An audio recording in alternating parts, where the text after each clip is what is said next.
Hello, hello. Welcome back to Coffee Connections. My name is Seth Weiner, and I am your Rocktioneer.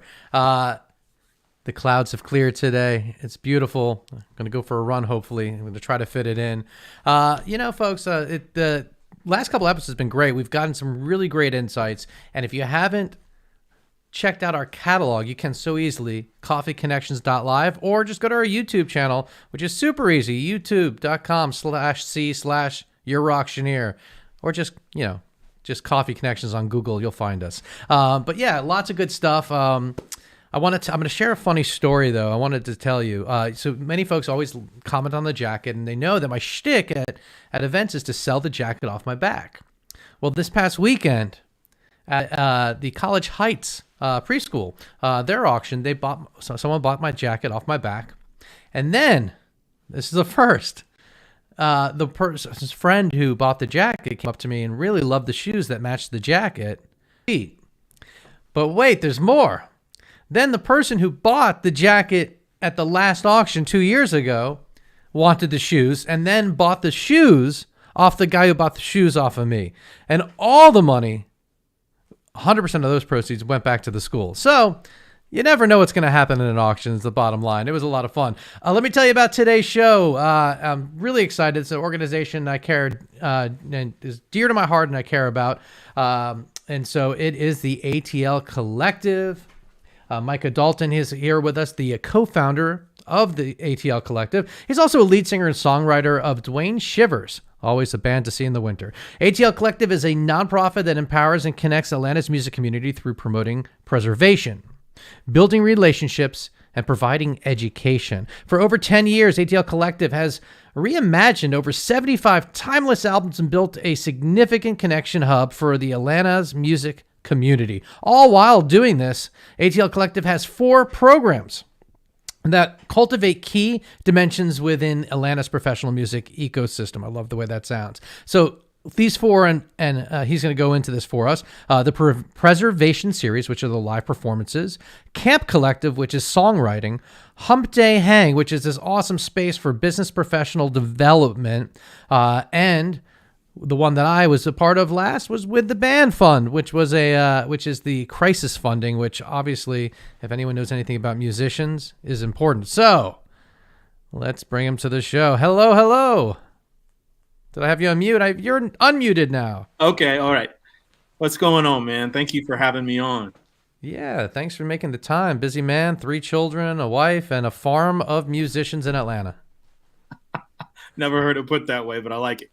Yeah. Hey, before we get going, though, it's Coffee Connections. You drink coffee? Yeah. Oh, yeah, I drink coffee.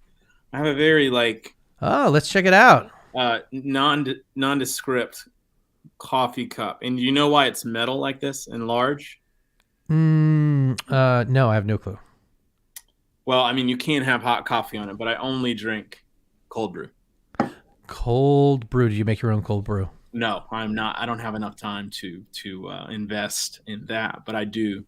I'm not snooty about coffee. I just get the Kroger cold brew concentrate and mix it with water. We've got a winner. Our first concentrate. We've talked about this, and no guest has been the concentrate. I've been wanting to know, you get the whole thing, and then you just put a little bit in the water, right? Exactly, and then you're done. And you can always add, your milk, your cream, your oat milk, whatever. Does it take a lot of focus to be able to do, to add the concentrate? Not as much as you would think. Not Uh, as much as you would think. and You're I love that. That's a pun, right? I mean, that's Mm. all I got. I mean, But low they're hanging so fruit. good. You Yeah, have so many. it comes, growing up with a bunch of 80-year-olds. You kind of pick this stuff up. Yeah, but I mean, I like even if I'm buying a coffee at a coffee shop, my first thing is that I try the cold brew. If I'm in another city or anything, I'm just gonna go that route. Sometimes if All it's right. like really really cold, I'll get like a cortado if I have the money. But like my day to day, Kroger, cold brew, concentrate, throw and go.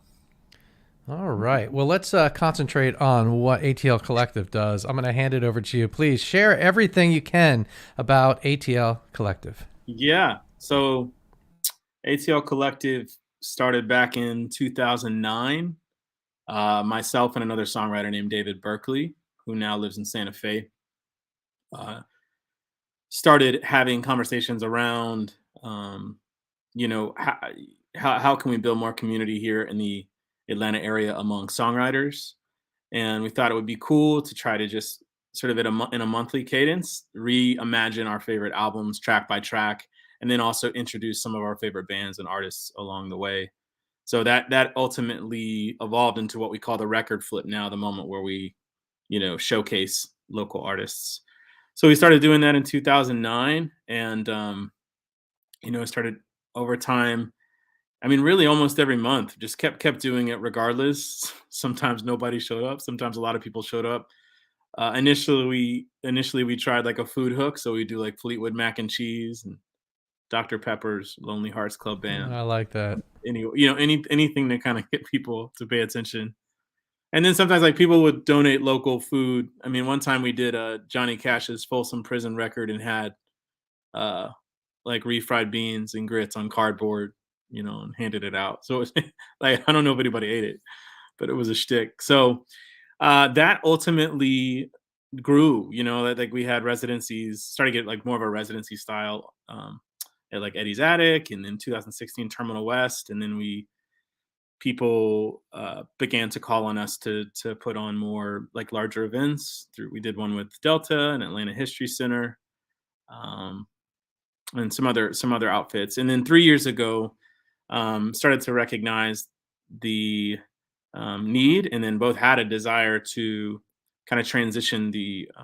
It was a small business, but transition the organization to a 501c3 nonprofit in order to become more mission driven, as you heard with the programs that we have, kind of around publishing, business professional development, crisis funding, and live performance and events. So those are kind of like our main programs that we put forth to kind of enrich the Atlanta music ecosystem. That's our goal. We have a long way to go, but that's our goal.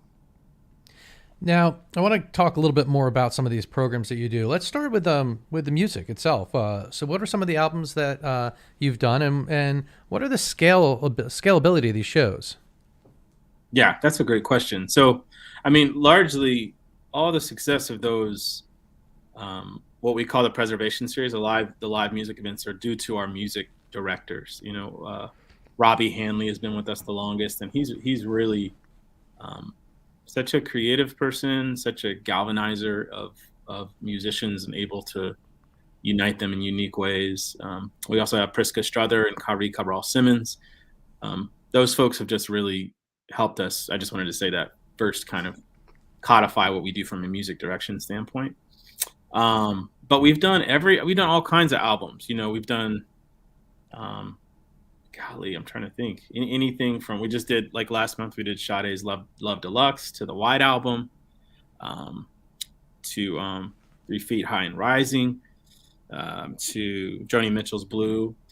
Oftentimes what happens is, the music directors will kind of envision sort of how they want to tell the story through music. So if it's a softer album that is really song driven and story driven, smaller rooms oftentimes can be more intimate rooms, can be a better setting for that.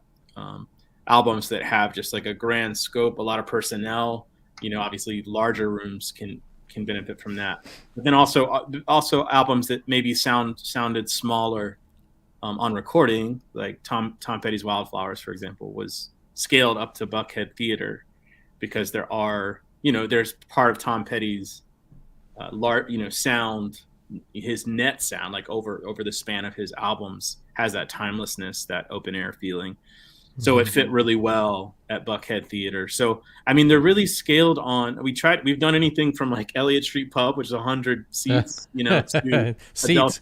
Yeah, well, not even seats, right? Standing maybe, like to Delta airline hangars. And I think that's what's been really interesting about the project is also, you have to ask the question, who are we casting?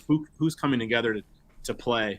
And what kind of rooms would this specific group of people, what room and would their voice really speak? So all those variables are kind of taken into account. And the musicians that are performing, are they getting paid, or is this are they volunteering their services to the organization to help raise? No, they get paid. Oh, okay. They get paid. So yeah, that's a big part of what we do is paying the talent and musicians and artists that come together to do it, so that they can continue to do what they do. And if I understand correctly, you're starting maybe a new program or a service or something in that vein, so that if someone has a gala coming up or an event or a function and they want to hire a band, they can reach out to you all to get some musicians put together and help in that sense too. So not so much a booking, but providing opportunities for musicians, and so many career-oriented musicians here in Atlanta. Yeah, no, definitely. I mean, if we can't do it or help based on what we do, like we refer a lot of different bands and acts and musicians regularly. So. And talk a little bit more. Oh, go ahead. No, I was going to say, having just been around for a while, you get a sense of who's good for what and that type of thing. So that's neither here nor there. But just wanted to mention. Yeah. And so that's Preservation Series. Now talk about this Camp Collective. When I think Camp Collective, I'm thinking summer camp, but that's not what this is. No, I wish it was, man. I wish we had some programming, some athletic programming or something that could go along with the camps. But so the Camp Collective concept was brought to me a couple years ago by he's a singer, but also a manager named Steve Sparrow. But we basically, the concept is we outfit different studios and rooms with producers, engineers, and then we kind of curate the writing rooms like we kind of try to curate our shows in a way that models the sound of Atlanta, that connects people, that hopefully some people will have previously known each other, but the goal is to get as many people introduced that didn't know each other before. Very Nashville of you. Yeah, very Nashville of me. And having done a lot of sessions up there, learned a little bit about how it works, but also want to make it feel Atlanta as well. More true to where we are. So we did that over in December of this past year. We got everybody to write to. They had the choice to write to a brief, which was Stevie Wonder's "Songs of the Key of Life," which is kind of an album that means a lot to our like kind of family, ATL Collective family, just because it covers so much. It's like such a huge record. So we resourced for this camp. We resourced, which means paid 6 producers, had 30 plus writers that were in the camp, and then over 40 new collaborations happened in different studios in Atlanta. I forget how many we were at. I think we were at 5 or 6 studios as well, all in over the course of the month. So wow.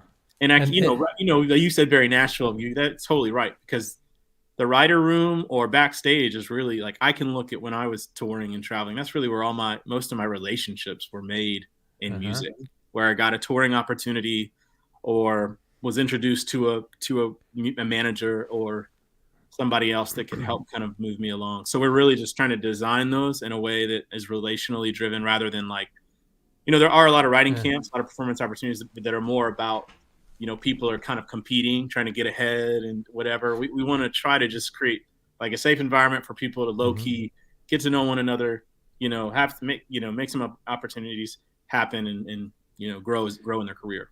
And what about the caliber of musician? Are we talking from everything from beginner to advanced? Are we talking about national touring artists that are stopping by and providing? We're talking about the Kevin Kinneys. What are we talking here? Right. In the camp, in the writing camp. Yeah, yeah.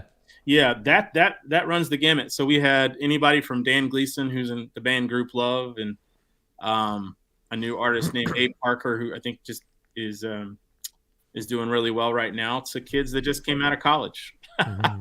that are like, they've never been part of a writing session, and they send in their SoundCloud link, and we thought, man, this would be a cool, in the spirit of collaboration, this would be a cool connection. Let's put these people together.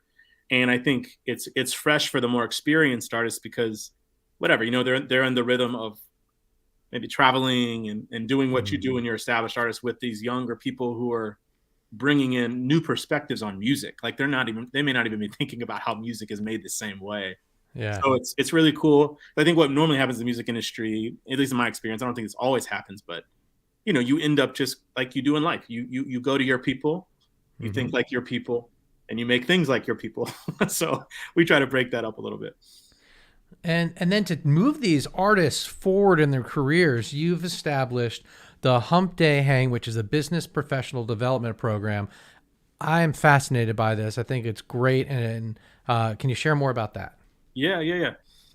Well, I mean, I still think we're admittedly working to design this in a way that is not a networking event, because I think there's great networking events. Those serve their purpose. I don't mean to be disparaging towards them, but the idea of Hump Day Hang is to bring people together first and foremost to build community, and second to hear from kind of specialist voices on topics that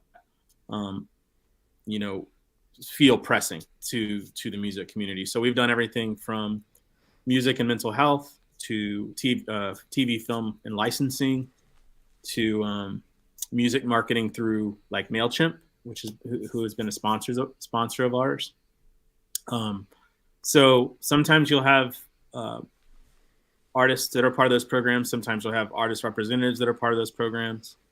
But it's really about, providing resources so people can come into these spaces and solve problems relative to the business pretty quickly, so that we can kind of be a Sherpa, as it were, for them to make that next step. And then, to build like the relational infrastructure and around that to kind of have the support as they go back out on the road or do the next thing. So, that's kind of the gist of Hump Day Hang. Yeah, I love it. I can see where that could be very beneficial, especially like someone that's just like, well, I never issued a contract before, and having that lawyer there to be like, all right, here's a couple things you want to have in your contract, and if you want a professional contract, you can hire me. But here, if you're doing it, like, make sure you got these 10 things in there. There's always some nuggets there, and then finally you've got with the band fund, which is crisis funding, and to me, this reminds me of the Giving Kitchen in Atlanta. And I love the comparison of ATL Collective and the Giving Kitchen, because I believe that the ATL Collective has the opportunity to be to the music community what the Giving Kitchen, who's also a prior guest, check it out, Coffee Connections Alive, Giving Kitchen is to the restaurant community. And so with that said, just talk a little bit about what with the band fund is, and then how do you manage that your funds go, you got it's almost different organizations. In one hand, you got musicians that are doing stuff and you're helping them out, and then you got this fund to, a band gets their van stolen and loses all their gear, and they come through town and you're gonna, help them get new gear. So talk a little bit about that too. Yeah. Well, like humbling that you would compare Giving Kitchen to what we're trying to do. They definitely are like an inspiration, and I think are serving a similar type of folks that we are.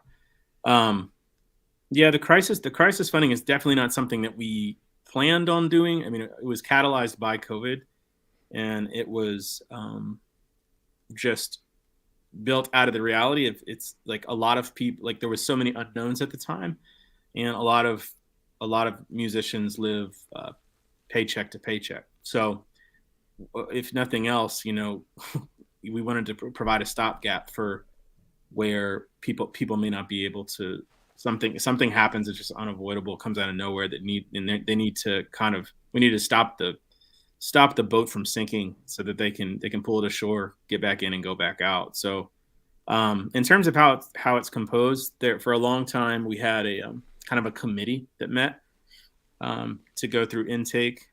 It's just kind of a mix of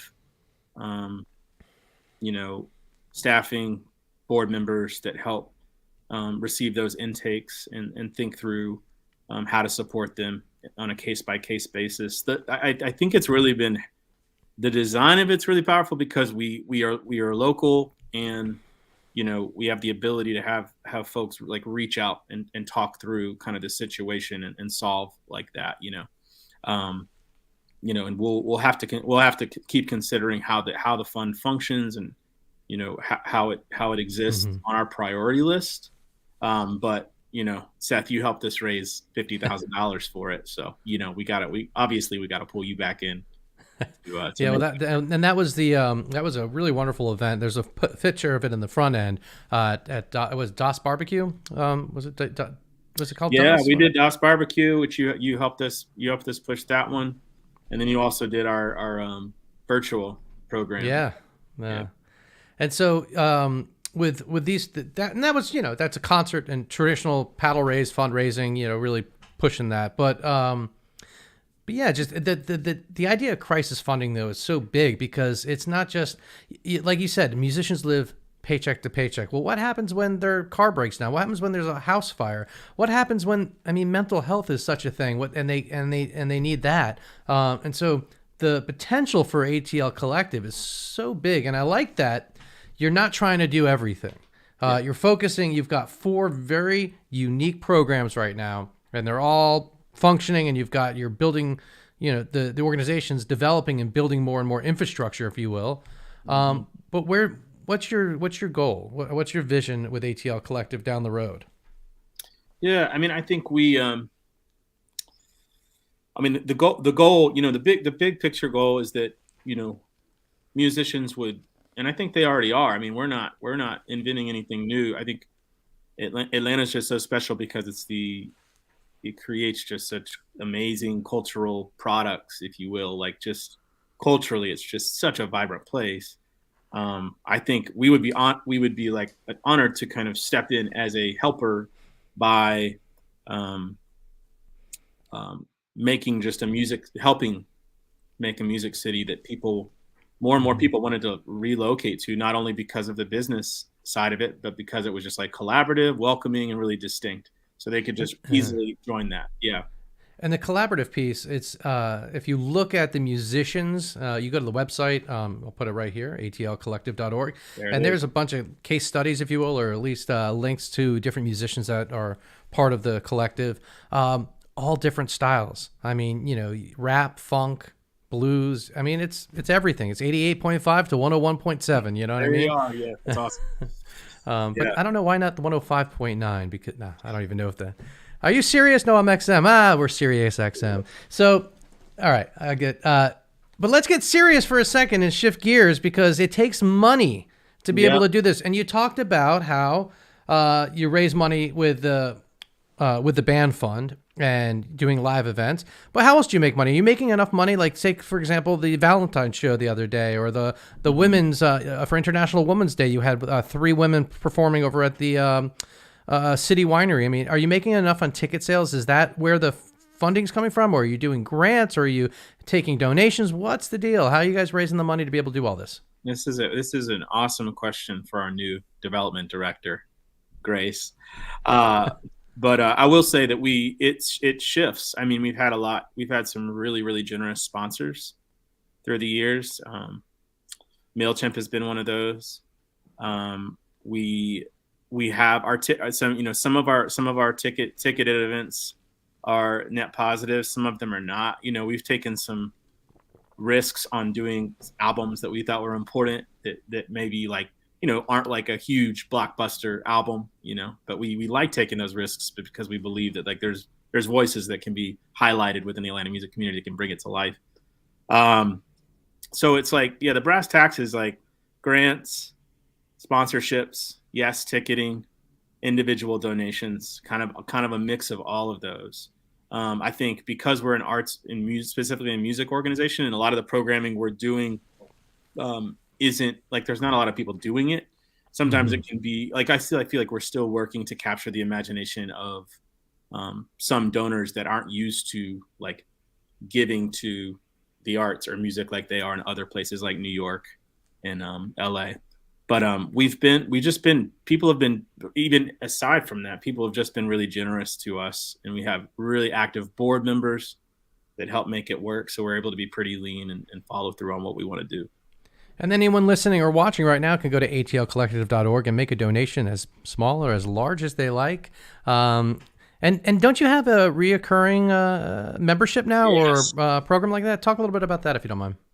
Yes, there's a reoccurring donor program that we just launched. You can check that out if you go to our website and click on the donate. atlcollective.org. That's right. Click on the donate tab there. The tip jar, I think, is up in the corner. And there's perks that go along with that, that you can look into. So that's the most important. If you wanted to donate today, becoming a recurring donor really, really is what we'd encourage you to do. That's the most helpful for us. So go check it out. And what's next for ATL Collective? What's coming up? What's on the calendar? Yeah, we have we're about to roll this out in communications here soon. But we have kind of like a financial council tax prep night on March the 30th. That'll be at Buteco since tax day is coming up in about a month here. We've got a partnership show with, have you had Joe on the show? Nana Rana? Oh, Joe Alterman? Wait, so Joe Alterman? Oh yeah. Piano player? Yeah. Yeah, okay. Of course. Yeah, we're doing a partnership with his the organization that he leads. Narana, highlighting the sounds of chess records up at Sandy Springs Performing Arts Center. Oh, I believe cool. that's later April, like the 23rd, I believe. And then we're doing a couple other it'll all roll out. Follow us at ATL Collective on Instagram. You can get that in your feed or sign up for our mailing list on the website. But we're going to do a community night likely in April that'll feature some talent, have some resourcing opportunities. And then hopefully we'll get another Sunday supper, which is our crisis funding kind of program. Have some free food for musicians, talk to them about the crisis funding opportunity, and have some good music along the way. And then we've got our preservation series kind of running through the summer. And then, Camp Collective will hopefully end our year. We can get some funding around that too. All right. Well, lots of good stuff. Thanks for all the work you're doing. Is there anything that maybe that we forgot about, that we didn't cover that you wanted to share? Oh, look at that. You took notes. You actually. Yeah. I mean, I think if you are listening or watching this, and you are interested in learning more about what we do, please reach out directly to me. I don't know if Seth has my information, but you got the atlcollective.org. Just email through there, atlcollective.org. I mean, you might be thinking like, well, I'm kind of on the fence as someone who wants to support or reach out, but I think if you believe that music can truly bring people together, especially in the cultural moment we're in, and if you believe that preservation can be a part of something that really matters for a place like Atlanta, those are things that are really valuable and where you probably already gathered that from where you've seen this going. So just would love to talk to you. Even if it's not a donor thing, there's opportunities to volunteer. There's opportunities to just grab coffee like I'm doing with Seth. But anyway, don't hesitate. And thank you, Seth, for setting up. This is just so cool, man, that you set up people like this to talk about what they're doing. No, it's my pleasure. Yeah. I gotta fill up. I gotta get a reason to drink coffee. Well, I'm drinking tea. It's a cheat. But reach out to him because, folks, you might have a business that is aligned for the music community, and this is a great. Just brainstorm. I encourage you to, and this is with any of our guests here. If there's something that triggers in your head, get involved. And you might not know how you want to get involved, but if you have that little tingle feeling like you want to do something, you're not sure what, just get on the phone, get in touch with the guest here, and see what happens, because you never know. You might find that you're a real estate agent, and there's a great opportunity to reach the right people at the concert. So you don't know until you go ahead and scratch that lottery ticket. Perfect. Perfect. All right, so before I let you go, I close every episode with my guest picking and recommending a future guest, a nonprofit innovator in Atlanta. Roll the dice. Who do you got? Who do you think? So Who would you like to recommend? I thought about this because I know your audience is probably, I don't know who the audience is, but I would Neither guess. do I. I would guess. For all I know, it's just us. Hey, that's enough for me, man. I know that there's likely some people who, you have nonprofit leaders on here. So I wanted to make my recommendation based off, the challenges of maybe your run-of-the-mill nonprofit leader. So I would recommend Laura Green at Impact Vector. And she does nonprofit consulting. And I've just been really impressed with her work. We've talked about ideas, and she has great ideas, but also how to implement them. She's great on the strategy front. So I made that recommendation based off of assuming that there's a lot of nonprofit leaders listening in. So yeah, that's great. I love that. I appreciate the introduction and your time. So keep up the good work. With the organization as well as parenting. 3 kids. That's I'm a divorced dad, and I have half a kid. I don't know. Is that what you call it? I mean, and that's hard enough, so 3. Oh my God. Oh my gosh. Well, enjoy the spring as it hits, and folks, we'll see you all next week. AG Roads. We're going to learn all about them and more. And then also I wanted to let you know, and this is a good one, going off of the nonprofit innovators, we have an innovator for nonprofits, Jewels with a Purpose. They help organizations with risk-free packages of custom jewelry. So everyone's like, what do we do? I don't have enough auction items. This is a great opportunity to learn about how you can utilize their services. And Victoria Rossetti is here in Atlanta, so she'll be able to be at your events and sell that product and raise you lots of money. But enough of that. Thank you for listening. Thank you for your time. And everyone, we'll see you the next time on Coffee Connections. Have a great day.